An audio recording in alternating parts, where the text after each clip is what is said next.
नया IBN 7 हौसला है।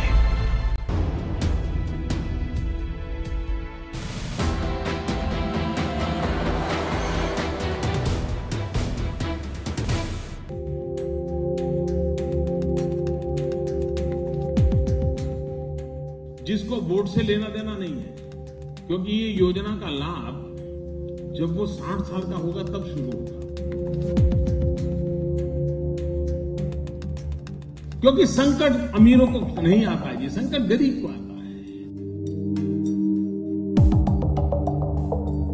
सामान्य रीते राजनेता उन योजनाओं को लाते हैं जिसके कारण अगले चुनाव में फायदा हो जाए, लेकिन मैं राजनेता नहीं।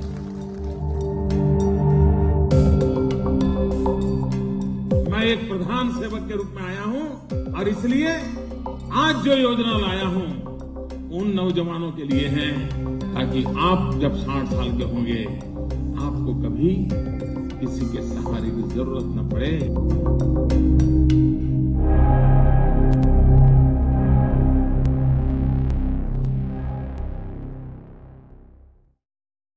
प्रधानमंत्री नरेंद्र मोदी ने आज कोलकाता से कर दिया 3 ऐसी योजनाओं का शुभारंभ जो करोड़ों हिंदुस्तानियों के इर्द गिर्द सामाजिक सुरक्षा का एक ताना बाना बुन देंगी। 3 ऐसी योजनाएं जिन्हें प्रधानमंत्री ने खुद देश को समर्पित किया है। 3 योजनाओं का ये खाका गरीब से गरीब व्यक्ति को ध्यान में रखकर खींचा गया है। महज 70 दिनों के भीतर वित्त मंत्री ने बजट में जो सपना दिखाया था वो हकीकत की जमीन पर उतर आया है।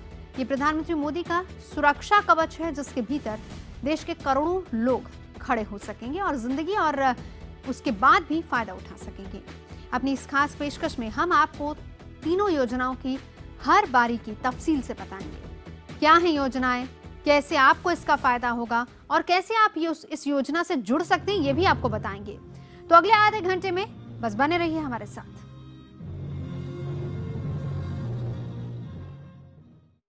तो अब आपको एक एक करके बताते हैं इन योजनाओं के बारे में।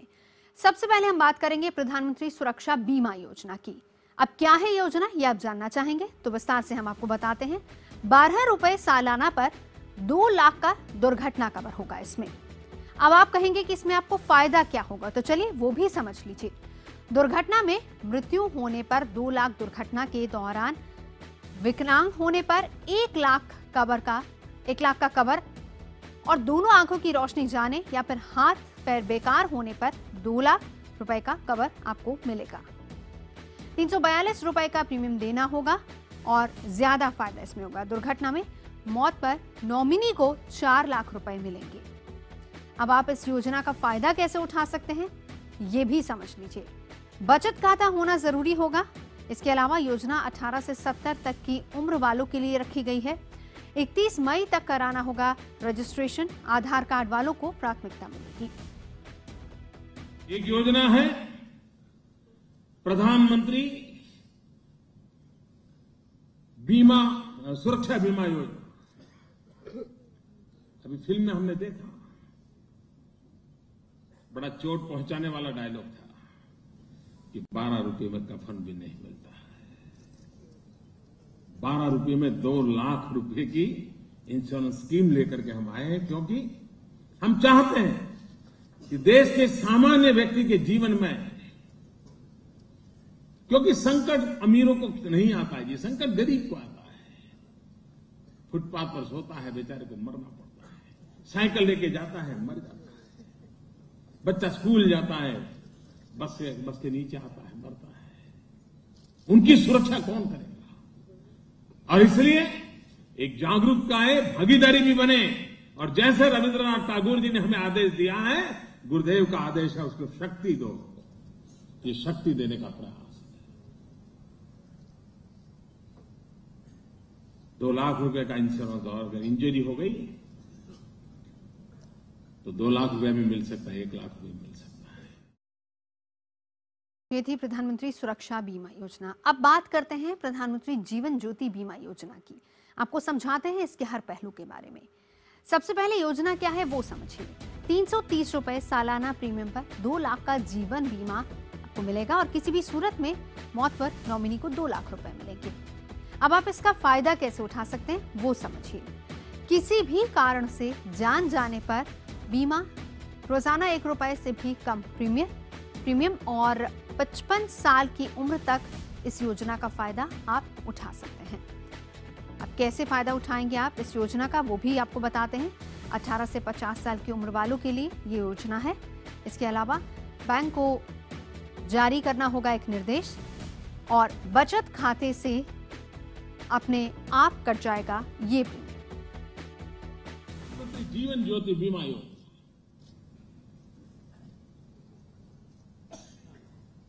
पहले वाला जो 12 रुपये वाली स्कीम है, नेचुरल कैलेमिटी में भी अगर किसी के मृत्यु होती है तब भी उसको बेनिफिट मिलेगा। अगर आज ऐसी स्कीम नेपाल में हुई होती तो नेपाल में जो हादसा हुआ उनके परिवारजनों को सबको मदद मिल जाती। और नेचुरल कैलेमिटी हमारे हाथ में नहीं होती है। उसी प्रकार से प्रधानमंत्री जीवन ज्योति बीमा योजना 18 से 50 साल की उम्र के लोगों के लिए। आमतौर पे आपको मालूम है, आप इंश्योरेंस निकालने जाएं तो पता नहीं कितने डॉक्टर आपको चेक करते हैं, कितना मेडिकल चेकअप होता है, कितनी, और वो तय करता है इसको दें या न दें, पता नहीं ये लुढ़क जाएगा। तो ये स्कीम ऐसी है, आपको सिर्फ फॉर्म भरना है। अगर आप बीमार भी होंगे तो भी इसका बीमा मिल सकता है। ये पहली बार इस प्रकार की सोच के साथ हम आए थे। तो ट्रिपल तोहफा आज प्रधानमंत्री ने दिया है। 2 तोहफे हमने आपको बताए और एक बड़ा तोहफा जो कि अटल पेंशन योजना के रूप में दिया गया है। अब ये योजना क्या है ये भी आपको समझाते हैं। एक निश्चित प्रीमियम पर पेंशन योजना है ये। इसके अलावा कम से कम पेंशन आप 1000 रुपए और ज्यादा से ज्यादा 5000 रुपए तक पेंशन आपको मिल सकती है। लेकिन याद रहे कि 60 साल की उम्र पूरी होने के बाद ही ये पेंशन आपको मिलेगी। अब आप इस योजना का फायदा कैसे उठाएंगे वो बताते हैं आपको। हर महीने आपको देने होंगे 42 से 210 रुपए। आपकी रकम के बराबर पैसा सरकार भी देगी। ईपीएफ और ईपीएस से दूर रहने वालों के लिए ये योजना काफी फायदेमंद है। मृत्यु होने पर परिवार को पेंशन मिलेगी। अब इस योजना का फायदा आप कैसे उठा सकते हैं ये आपको बताते हैं। 18 से 40 साल की उम्र के बीच वालों को इस योजना का फायदा होगा और योजना में योगदान 20 साल या फिर उससे ज्यादा वक्त होना चाहिए और योजना के लिए आधार नंबर बहुत जरूरी होगा। 31 दिसंबर 2015 से पहले योजना अपनाने वालों को ज्यादा फायदा होगा। अटल पेंशन योजना आप देखिए, हिंदुस्तान में 10-15% लोगों को ही ये नसीब होता है पेंशन। बाकी सबके लिए बुढ़ापा कहां बिताएंगे चिंता का विषय, कैसे बिताएंगे चिंता का विषय। हमारे 60 साल से ऊपर के लोगों की जिंदगी कैसी हो। ये योजना ऐसी है जिसको वोट से लेना देना नहीं है, क्योंकि ये योजना का लाभ जब वो 60 साल का होगा तब शुरू होगा। और अभी तो लगेगा हाँ यार योजना में जोड़ गया, लेकिन जब लाभ मिलने शुरू होगा ना तब उसको रविंद्रनाथ टैगोर की याद आएगी, तब ये कोलकाता के कार्यक्रम की याद आएगी और तब ये प्रसंग याद आएगा हाँ यार उस दिन ये हुआ था। अब बुढ़ापे में बच्चे तो नहीं देख रहे, लेकिन मोदी जी कुछ करके गए थे यार, कुछ काम आ गया। सामान्य रीते राजनेता उन योजनाओं को लाते हैं जिसके कारण अगले चुनाव में फायदा हो जाए, लेकिन मैं राजनेता नहीं, मैं एक प्रधान सेवक के रूप में आया हूं और इसलिए आज जो योजना लाया हूं उन नौजवानों के लिए है ताकि आप जब 60 साल के होंगे आपको कभी किसी के सहारे की जरूरत न पड़े। और इनके अलावा प्रधानमंत्री मोदी ने गरीबों को सुरक्षा कवच भी प्रदान किया है। उन्होंने कहा है कि उनकी सरकार गरीबों की सरकार है।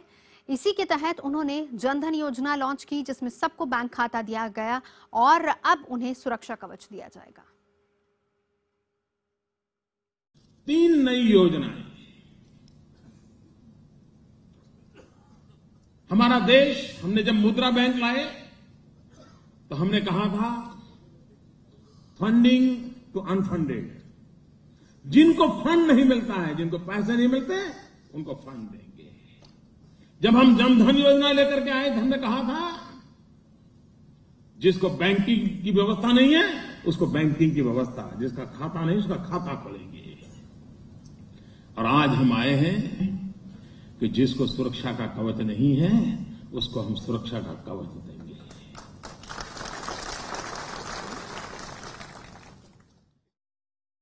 और प्रधानमंत्री मोदी ने आज गरीबों के हित में दिल खोलकर योजनाओं का पिटारा खोला और इसी कड़ी में उन्होंने गरीबों की ताकत का जिक्र करते हुए कहा कि अब गरीबों को सहारा नहीं, शक्ति चाहिए।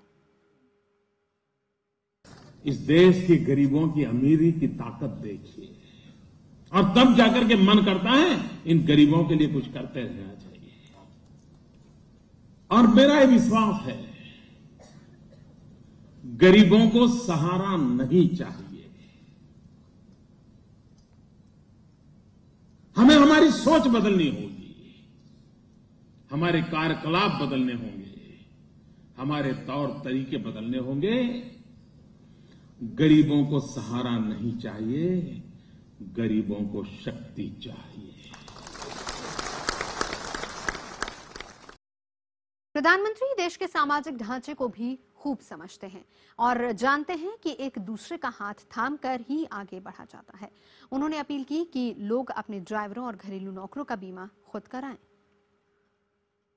आप अपनी जेब से अपने यहां जो काम करने वाले लोग हैं, आपका ड्राइवर हो, आपकी सोसाइटी का लिफ्टमैन हो, गरीब लोग जो जिसके साथ आपका नाता, आपके मोहल्ले में झाड़ू लगाने आता है, आप उसे कहिए मेरे लिए 12 रुपए कुछ नहीं है, एक शाम को कभी कॉफी पीने जाता हूं तो भी 12 रुपए से ज्यादा खर्च करके आ जाता हूं, मैं तेरे लिए खर्च करूंगा। और अगर एक किस्त बैंक में जमा कर दी और बैंक वालों को कह दिया कि इसके ब्याज उसके काटते रहिए, मुझे बताइए उसके जीवन को कितनी बड़ी सुरक्षा मिलेगी। और वो कभी आपको छोड़ के जाएगा क्या? कभी नहीं। और आपको बता दें कि सामाजिक सुरक्षा से जुड़ी तीनों योजनाएं एक साथ पूरे देश में लागू हुई हैं। एक साथ 115 जगहों पर ये योजनाएं लागू की गई हैं। सभी बड़े शहरों में सरकार के अलग अलग मंत्रियों ने इस योजना की शुरुआत की। प्रधानमंत्री खुद कोलकाता में मौजूद थे, वहीं वित्त मंत्री अरुण जेटली मुंबई में, मानव संसाधन विकास मंत्री स्मृति ईरानी हैदराबाद में, तो गृह मंत्री राजनाथ सिंह लखनऊ में। प्रधानमंत्री के संसदीय क्षेत्र वाराणसी में संसदीय कार्य मंत्री वेंकैया नायडू थे, तो कृषि मंत्री राधा मोहन सिंह चेन्नई में। सरकार की पूरी कोशिश ये भरोसा जगाने की है कि वो आम आदमी के साथ है। प्रतिक्रियाएं विपक्ष की भी आ रही हैं और विपक्ष इस योजना पर बटा हुआ नजर आ रहा है। सीपीएम महासचिव सीताराम येचुरी का कहना है कि ये बीमा कंपनियों को प्राइवेटाइज करने की साजिश है, तो वहीं कांग्रेस सांसद शशि थरूर का कहना है कि योजना अच्छी है और गरीब आदमी को इसका फायदा मिलेगा। आम लोगों के लिए वायदा था कि अच्छे दिन आने वाले, कहाँ है? सवाल वही पूछ रहे हैं कि कहाँ पे है ये अच्छे दिन। अब ये योजना जनधन योजना बता दी कुछ 12 करोड़ से ज़्यादा बैंक अकाउंट खुल गए नए। ये सवाल का जवाब हमने मांगा पार्लियामेंट के अंदर, ये बैंक अकाउंटों में है कितना पैसा, कितने हैं बैंक अकाउंट जो पैसे के साथ खुले हैं? जवाब नहीं, सही जवाब नहीं। अकाउंट खोलने से मतलब क्या है? उसके अंदर कुछ पैसा है? My mind, giving some accident protection is something that I believe is a very, very healthy idea. My worry is whether at 12 rupees the government and the insurance companies and the banks can sustain this. I was saying privately to the minister who had come from Delhi that the government must be careful to back up the scheme with adequate funding. प्रधानमंत्री नरेंद्र मोदी छत्तीसगढ़ के दंतेवाड़ा के दौरे पर थे। वो वहां पर विकास का संदेश देने गए थे। 30 साल में पहली बार कोई प्रधानमंत्री इस नक्सलवादी इलाके में दौरा करने पहुंचा था। प्रधानमंत्री ने यहां पर कई विकास योजनाओं की घोषणा की। छत्तीसगढ़ के दौरे में प्रधानमंत्री नरेंद्र मोदी दंतेवाड़ा के लाइवफुड कॉलेज और गीदम के जामंगा ऑडिटोरियम में बच्चों से मिले और इस दौरान प्रधानमंत्री मोदी बच्चों से खुलकर मिले और उनके सवालों का जवाब भी दिया। बच्चों ने उनसे उनके छात्र जीवन से लेकर बहुत सारे सवाल पूछे और इन सवालों का जवाब भी प्रधानमंत्री ने दिया। उन्होंने बच्चों को कहानियों के जरिए इसका जवाब दिया। उन्होंने ये भी बताया कि जिंदगी में प्रेरणा लेनी है तो कौन सी किताबें पढ़ें और कैसे हर चीज से अच्छी बातें निकाली जा सकती हैं।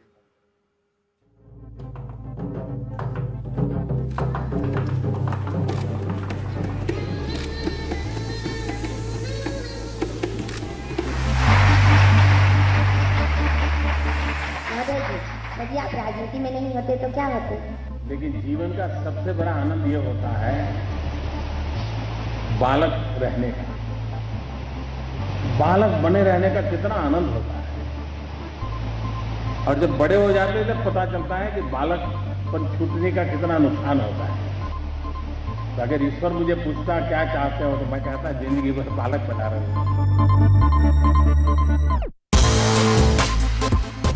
आप अपनी जिंदगी में कई कठिनाइयों का सामना करते हुए यहाँ तक पहुँचे हैं। क्या आप हमें अपनी सफलता का राज बताना चाहेंगे? जीवन में किसी को भी, कोई भी क्षेत्र अगर सफल होना है तो हमें पता होना चाहिए कि मुझे कहां जाना है। तो इच्छा स्थिर होनी चाहिए, और जब इच्छा स्थिर हो जाती है तो अपने आप में संकल्प बन जाती है, और एक बार संकल्प बन गया फिर पीछे मुड़ करके देखना नहीं चाहिए। बाधाएं हों, कठिनाइयां हों, तकलीफें हों, हमें लगे रहना चाहिए। सफलता आपके कदम चुनती हुई चली आएगी। अगर सपने देखने हैं तो बनने के सपने कम देखो, करने के सपने ज्यादा देखो। देखिए, जीवन में खेलकूद होना चाहिए, कितना भी पढ़ना क्यों ना हो। दिन में 3-4 बार तो पसीना आना ही चाहिए, इतनी मेहनत दौड़ना चाहिए, खेलकूद करना चाहिए। उससे पढ़ाई को कोई नुकसान नहीं होता।